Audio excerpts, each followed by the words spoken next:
반갑습니다, 스님. 네. 저는 25년 직장 생활을 한 가정주부이자 직장 팀장이 있는 사람인데요. 네. 제가 그 9년 전에 그 직장을 이직을 했어요. 근데 네. 그 이직한 병원 자체가 그 굉장히 채무에 시달리는 병원이었는데 그 전에 있던 병원에서 그 데리고 온 사람이 저보다 2년 위에 있는 나이가 많은 부하 직원이 있는데 그때 제가 그 부하 직원 이동을 다른 데로 시키려고 했는데 노조 반대 때문에 이동을 못 했습니다. 근데 최근에 계속 일이 반복되면서 이제 일이 많아지잖아요. 그죠? 그럼 새로운 일을 받아들여야 되는데 고집도 세고 새로운 일을 안 받아들여서 제가 보직 이동을 좀 시키려고 위에 건의를 해서 이제 면담을 했어요. 했는데 보직 이동을 끝까지 거절하겠답니다. 그래서 제가 마음 같아 생각을 바꾸면 이렇게 되는데, 근데 전체 저희 팀을 위해서는 그 사람 보직을 시켜야 되고요. 또 인간으로 봐서는 또 계속 제가 데리고 있어야 되는데, 데리고 있다 보니까 제가 9년 동안 또 그냥 참고 지내왔는데 그냥 계속 참을까? 아니면 부서 전체 그 직원들을 위해서 이동을 시킬까? 그게 제가 제일 지금 현재 고민해서 한번 여쭤보고 싶습니다. 그거보다 더 간단한 방법이 있는데 뭐 고민해요. 제일 쉬운 방법은 자기가 직장을 그만두면 돼요. 제가 안 그래도 제가 사직서를 들고 갔습니다. 그런데 저희 그 병원 입장에서는 제가 지금 현재 그 일을 맡고 있는 전체적인 일이 제가 없으면 일단 안 된다고 위에서는 원장님이 그렇게 생각하시기 때문에 네. 일단 보류가 됐어요. 그래서 보류가 일단은 돼도 괜찮아요. 안 가면 돼요, 이튿날부터. 무슨 보류 얘기하고 있어요. 저도 아이고. 예, 저도 그또 제가 얘기하니까 국회의원들 국회의장한테 사표 내는 게 연상이 되네요. 사표 내면 의장이 수리 안 해준다고 계속 하잖아, 그죠? 신문에 가끔 봤어요, 안 봤어요? 예. 안 하면 돼요, 그냥. 근데 스님, 그, 제가 이제 한 명이 그만두는 게 저는 문제가 아닌데, 그래 되면 이제 그 분 때문에 다른 직장 직원들이 이제 그 스트레스를 받아서 같이 근무를 못 할 정도에까지. 다른 사람이 자기 자리에 올라와서 그 문제 잘 해결할 거예요.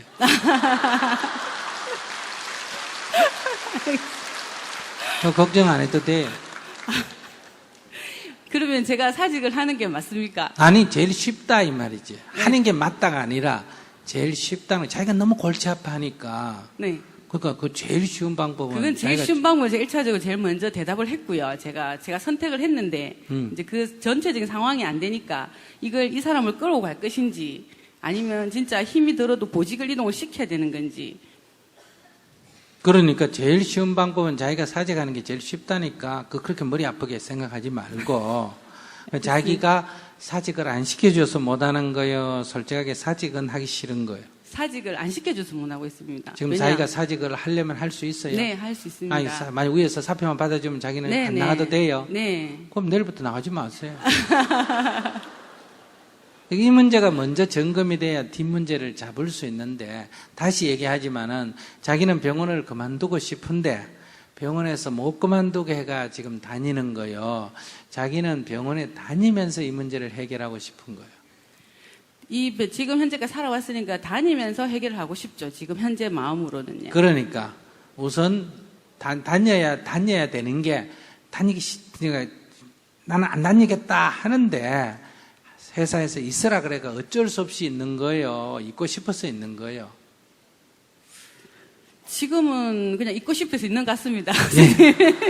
그래, 그걸 먼저 점검을 하자 이 말이에요. 이게 별거 아닌 것 같은데 내가 있고 싶어서 있는 거 아니에요. 그죠? 그러니까 내 이익을 위해서 있는 거지 누굴 위해서 있는 거 아니다. 이 얘기 하려는 거예요. 스님, 그것도 제가 생각을 많이 해봤거든요. 네. 제가 필요해서 그냥 계속 이 직장을 다니지 이렇게 생각도 많이 해봤어요. 네. 그렇게 하고 마음도 다짐 해봤는데 근데 그 사람만 보면은 이제 화가 나는 거예요. 아니 그러니까 어쨌든 화가 남에도 불구하고 사표 안 던지고 있는 이유는 그 사람 화나는 것 이상의 이 직장에 다니는 이익이 있기 때문에 아니에요. 네, 감사합니다. 아니 마이크 주세요. 이 정도면 저분은 해결이 되는데 딴 사람 해결이 잘 안 된 것 같아요. 그러니까 그걸 자기가 딱 봐야 돼요. 그러니까 이 정도의 이익을 보려면 그 정도로 봐내는 힘이 있어야 이 정도의 이익을 볼 수 있다 이 말이에요. 이 정도도 봐내는 힘이 없고는 이런 이익은 내가 취할 수가 없는 거예요. 그러니까 너무 쉽게 일하고 이익을 내가 구하려고 하는 거예요. 그 일 속에는 이런 사람도 같이 다스리는 일이 내 일 속에 들어있는 거예요. 내가 월급 받는 속에는 이 사람을 보직이동 해주세요 하고 위에다 신청하니까 거기 돌아가는 건 무슨 얘기예요? 네가 관리해라 이 말 아니에요. 위에서는 보직 이동을 발령을 내겠답니다. 근데 밑에 본인이 사람을. 본인이 이제 밑에 사람이 이제 보직을 못 하겠다고. 그런데 지금- 자기는 보면 도저히 못 견디겠다. 그러면 그거는 보직 이동을 하게 했어요, 그냥. 아주 쉬워. 근데 이제 항상 이 문제는 이 사람 보직 이동하면 문제가 풀릴까? 또 두 번째 이런 사람이 앞으로 나올까 안 나올까? 저보다 나이가 어리다 하면 충분히 감당할 수 있을 것 같습니다. 그래 어쨌든 나올까 안 나올까? 나올 수도 있겠죠. 나올 수 있겠죠. 스님, 네. 그럼 또 보직 이동해야 돼. 또 나오면 또 보직 이동하면 위에서 볼 때 자기 보고 아시겠어요? 관리 능력이 부족하다 이렇게 평가가 돼. 그러니까 위에서도 보고 보직 이동을 하는 게 좋겠다 할 정도로 문제가 있는데 내가 그거를 관리해내면 어때요? 자기 관리 능력이 높이 평가돼요. 그러니까 실험으로 먼저 아시겠어요? 네. 이런 사람도 받아내는 그래서 그거를 조화시키는 노력을 한 번 더 해본다. 아까 스님 제가 9년 동안 그렇게 지금까지 했거든요. 9년 동안 저희 부서에 부서 이동이 한 명도 없었습니다. 근데 이제 9년 동안 쭉 봐오는 과정에 이제 이거는 진짜 아니겠다. 9년 동안 참았는데 그러면 자기가 나한테 물었을 때 진짜 아니면 묻지 말고 이동을 해버리지 나한테 물어가 이동하려는 이유가 뭐예요?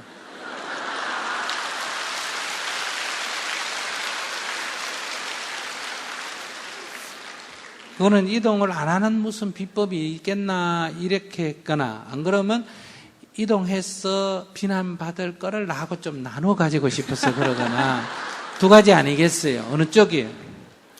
비난을 계속 받아야 되는 건지 9년 전처럼 비난을 받고 지금 행동 강행을 해야 되는 건지 아니면 인간적으로 이제 그 사람이 뭔가 하면 솔로입니다. 50 솔로거든요. 그래서 인생이 불쌍하다 생각하는 마음도 있고요. 이동을 확실히 과감하게 해야 된다는 이런 것도 있고요. 제가 아마 약간의 중간 노선을 걷는 것 같습니다. 그래서 그게 그러면 결정을 잘 안 돼서 한번 스님한테 불쌍하다 생각한 마음을 이왕제 낸 거니까 조금 더 불쌍하게 여겨주지. 알겠습니다. 근데 어떤 세상이든 이런 사람이 꼭 한두 명이 있어요. 그 사람이 없으면 회사가 안정될 경우도 있어요. 그러나 이런 사람이 한두 명이 있는 것도 용인해내면 그것이 그 개인에게는 포용력이 되고 그 회사는 오히려 건강합니다. 그런 거 다 하나씩 빼내면 빼내가 해결되면 일시적은 좋은데 결국은 세상 사람이 나하고 다른 것이 또 불거지고 또 그러니까 뭐하고 똑같냐면 왜 길거리 다니면서 여러분들 그 두더지 해가 이래 때리면 이거 톡 튀어올라오고 저 톡 튀어올라오는 거 봤어요? 때려주세요 있잖아 그죠? 그거하고 똑같아요 인생이란 게 이게 큰 거라고 탁 때리면 저쪽에서 튀어올라오고 저쪽에 때리면 이쪽에 튀어올라와요. 그러니까 남편 문제가 제일 커서 남편 문제 겨우 해결하고 나면 이제는 아무 문제가 생기는 게 아니라 자식 문제가 생기고 이거 해결하면 돈 문제 생기고 돈 겨우 막아놓으면 또 부모 문제가 생기고 인생은 늘 문제의 연속입니다. 근데 우리가 문제가 안 생겼으면 이런 생각을 가지면 인생이 죽을 때까지 괴로움 속에 살아야 됩니다. 근데 인생은 늘 일이 생기는 게 인생이라고 알아야 됩니다. 비 오는 날도 있고 맑은 날도 있고 가뭄 날도 있고 추운 날도 있고 더운 날도 있고 그럼 해탈은 어떤 거냐 날씨가 그냥 그런 게 좋은 세상이 아니고 내가 비 오면 우산 쓰고 나가고 추우면 옷 하나 더 입고 나가고 더우면 옷 하나 벗고 나가고 이런 식으로 그 일어나는 일들에 대응할 수 있는 자세 이것이 자유고 해탈입니다. 바깥을 바꿔서 내가 자유로워지는 게 아니라 거기에 내가 능히 대응하는 게 해탈이다 이런 얘기예요.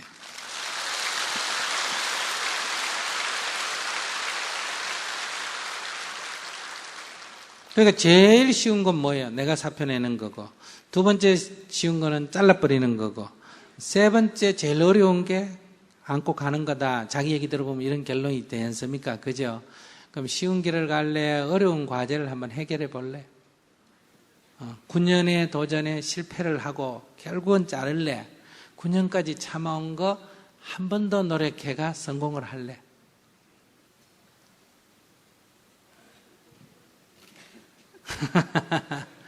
네.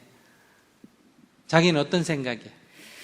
저는 그 솔로고 나가도 자기 말로는 할 일이 없대요. 네. 그래서 스님 지금 이제 어제까지는 제가 좀 스트레스 좀 많이 받아서 저도 한 3일간 술을 먹고 좀 스트레스 좀 풀었는데요. 또 가만히 생각해 보니까 인생이 불쌍하잖아요. 솔로니까. 그래서 한번 안고 갈까 지금 생각 중입니다. 네.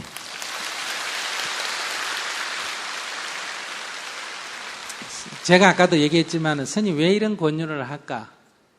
스님께 묻는다는 거는 그래도 해결책을 찾으려고 물었을까? 잘라버리려고 물었을까? 찾으려고 물었어. 그래서 얘기하는 거예요. 아직도 자기가 해결책을 한번 찾아볼까? 이런데 그럼 9년 해온 방식으로는 해결책이 안 나온다. 이렇게 봐야 돼요. 즉 참는 걸로는 해결책이 안 된다. 이게. 그러니까 이 문제는 그럼 뒤집어야 돼요. 그럼 어떻게 해결해야 되냐? 아침에 일어나서 매일 아침에 일어나서 108배 절을 하면서 이분을 위해서 기도를 해주세요. 아이고 혼자 사는데 얼마나 힘들겠나.